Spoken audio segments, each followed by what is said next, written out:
ang mando sa atin ng Pangulo na maglinis ng hanay ng kapulisan. Yung integridad ng kapulisan ay dapat natin itatag.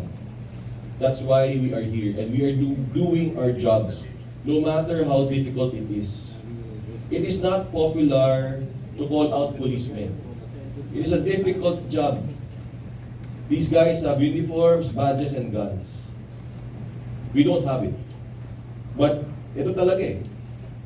Itong mando, itong mandato ng National Police Commission.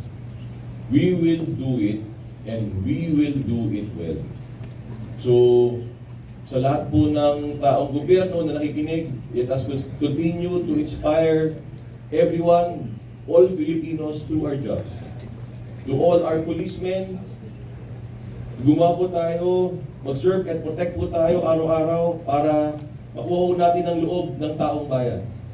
And to our Filipinos, the NAPOL Comm is here, pwede po kayo pumunta dito, pwede po kayo lumapit sa amin sa insidenteng pang-aabuso ng kahit na sino pulis.